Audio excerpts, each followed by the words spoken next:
Hey everybody, Dave here from Charest Studios, and today we're going to be taking a look at this trail cam from Maxdone, and it is the PH820 trail cam. Maxdone did send this camera out to me in exchange for my review and demonstration. They did agree that I can do my own honest review, and they don't have any input into what I say or do in the video, other than that I demonstrate the footage of the camera. So I'm going to do a quick unboxing and get into the specs of the camera, and then we'll take a look at some tests that I did of both day and night footage and photos. So pretty much I put this camera through the paces, so I'll give you guys a look at all that, and then I'll give you my opinion on this camera from Maxdone. So here's a look at the camera itself. It's got a very good build quality, nice and heavy, good waterproofing, nice latches.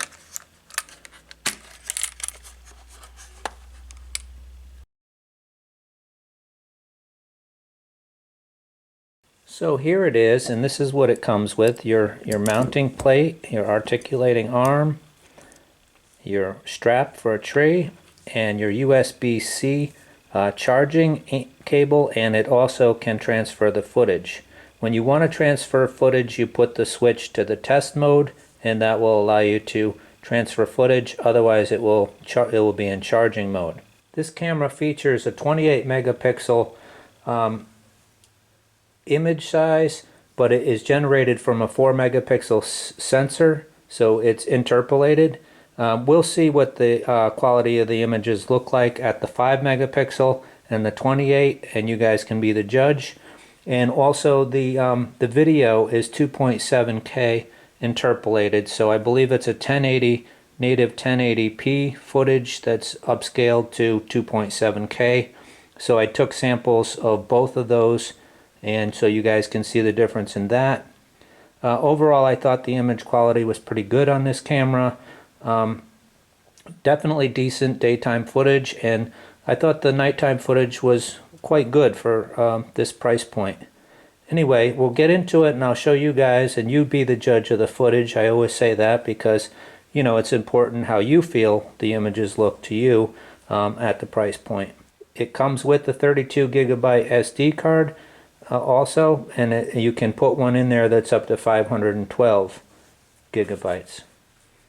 IP66 waterproof, and we do see that it is a nice, nicely sealed around the door. It's feels like a nice sturdy camera. They're all pretty similar, you know, but yeah, it feels pretty good. But anyway, let's get into the footage, and I'll explain a little bit more as we go through that.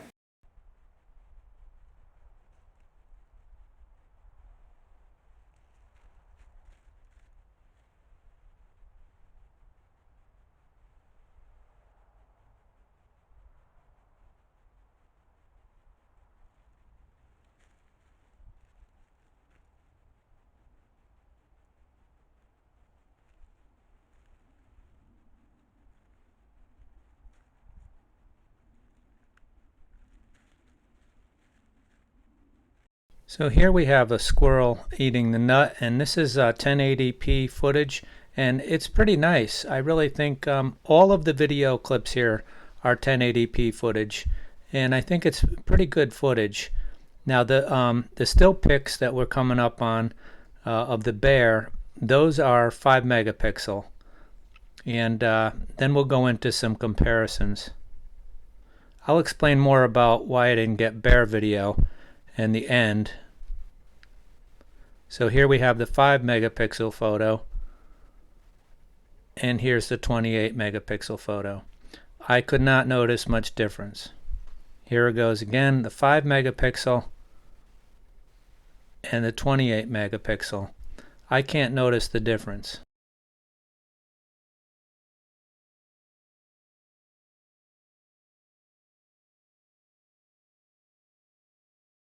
So this is the 1080p footage and the audio from this camera. I'm going to do a clip with the 2.7K so we can compare the 1080p to the 2.7K. And this is the audio out of the camera. If I boost it up any, I'll put a little banner down the bottom and tell you what I did. So this is 2.7K, and I don't know if this is better, but we're going to find out. So guys, when you saw the pictures of the bear, I had the camera set to photo and video, and it should have taken 3 photos and then a video, and it didn't. When I used that mode prior, it worked fine. So I did contact the company, and they told me that it could be when the batteries are low. If the batteries are too low, it won't capture the video. It'll just go ahead and do the pictures, but not the video. And that's what it did. And that night was quite cold. So I'm pretty convinced I had alkaline batteries in there. And alkaline batteries take a hit in power when it's cold outside. So I am getting rechargeable batteries for this. I think they're nickel metal batteries. And they perform better in the cold. So I believe what the company said was correct, because like I said, I didn't have any problem with it in that mode before. But that's why, unfortunately, we didn't have any bear video footage. But generally, I would say I always just use video, because I can pull stills out of a video, and that's just good with me. Now, as far as the 1080p to the 2.7K, I can't tell the difference. You know, I'm an older guy, so my eyes aren't great, but I can't tell any significant difference in footage. So I would say that the 1080p, they both look fine to me. It's just that one didn't look better than the other, and why use the card space and the battery if you're not noticing significantly better quality. So yeah, the same with the pictures. I took the 5 megapixel pictures and the 28 megapixel pictures, and you guys saw them, so be the judge for yourself, but I couldn't tell any discernible enough difference to make it worth taking the higher resolution images. So that said, I did feel that the video and image quality was good from this camera, both day and night footage, and the pictures I felt were good from this camera for this price point. So overall, I'm going to recommend this camera. I think it's a decent value, and yeah, I like it. Like I said, I like that it has time lapse. It comes with the card and everything you need to get started. So that concludes my review of this camera, the PH820 from Maxdone. And I will have an affiliate link below should you care to get one. If you have any questions or comments, leave them below. And until next time, remember, take care of yourself, take care of each other, and I will see you again soon. Bye-bye.